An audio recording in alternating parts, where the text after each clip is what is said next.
Hi guys, today we're going to talk about how do you find your readers.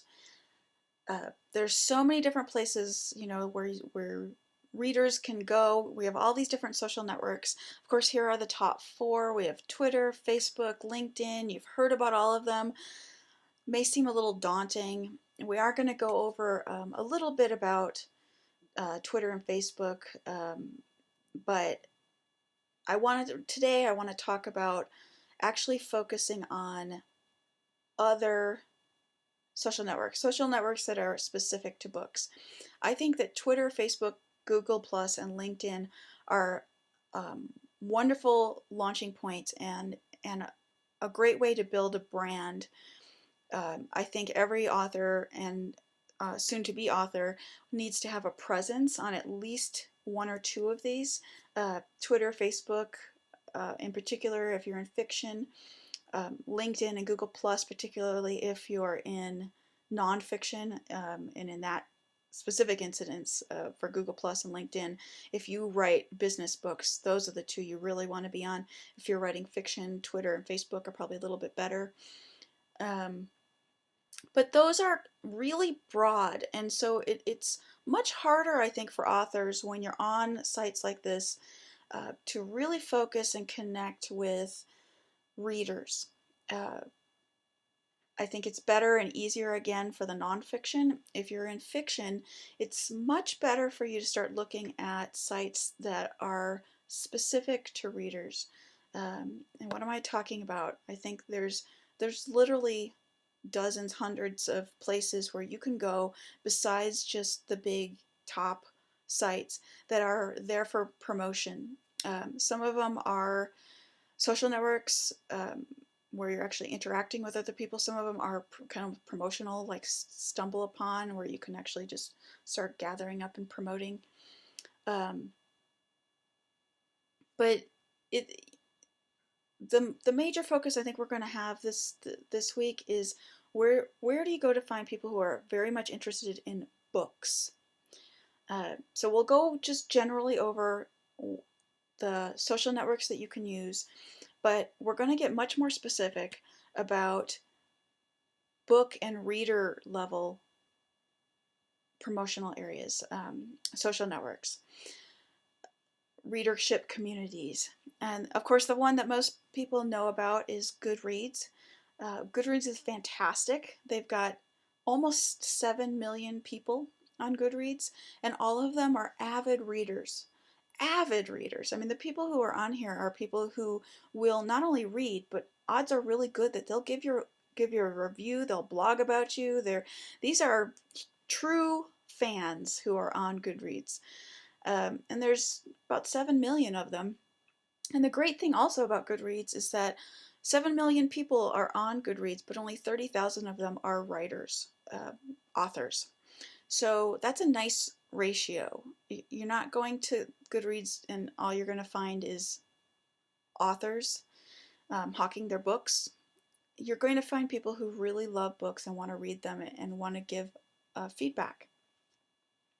The other great thing about Goodreads is that they also they don't just have an author area, and that's one of the things I think a lot of people I know who are using Goodreads is they're unaware of all the things that Goodreads can do for you as an author or as a soon-to-be author, someone who's a writer at this point. They have an author program that I think everyone needs to kind of go through. If you're an author, go through, and gosh, they've got so much available for promoting your books. And we're going to go over all of those. But they also have a writing section for people who are not published yet, but who want to showcase their work. And they allow you to publish your smaller works, whether they be just short stories or blog posts, that sort of thing, to this section that puts them by genre on Goodreads. So there's tons that you can do here. Other social networks that you want to know about that are specific to readers, the first one is Library Thing. And one of the things I love about them is it says right on the front, a community of 1.4 million book lovers. Again, here's a place that you want to go because you know specifically there's going to be people on there who love books. Another one is Amazon has put together Shelfari. Great thing about Shelfari is that if you do have books that you've published through Amazon, um, you have your Amazon account, your author account through them, they can tie it together with Shelfari, so that makes it nice. You can bring in a lot of information from your Amazon account right into the Shelfari community.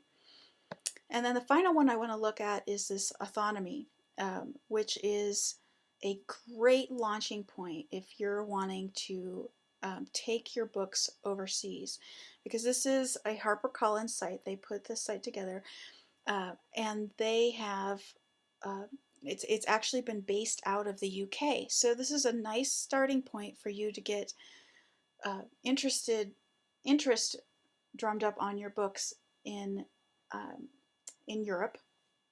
Also, this site is set up because HarperCollins is kind of looking for talent through this site. So there's a lot of tools within the Autonomy site which are more about uh, getting yourself prepared to be launched as a writer. So each one of these has their benefits and drawbacks, and we're going to go over each one.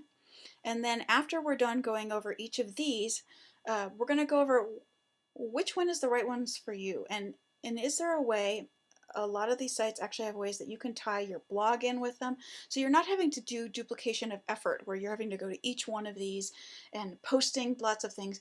You can actually import your blog to them so that you have one place that you're writing and then your information shows up on each of these. Another thing we're going to go over is topics outside of uh, these social networks for books. We're going to help you find, particularly if you are writing to a very specific niche market and you want to find those readers, you may not be able to find them on the larger book social networks. So we're going to show you how do you look for that? How do you find readers that like a particular topic, and how do you get to know them and then draw them back to your blog and get them to buy your books? So that's what we're starting with this week, all about where do you find your readers. Last week we went over who your readers are. This week we're really going to be focusing on how do you connect with them. So let's get started. The very first one that we're going to go over is Goodreads. We're going to go in all the ins and outs of it, and let's get started right now. Thanks.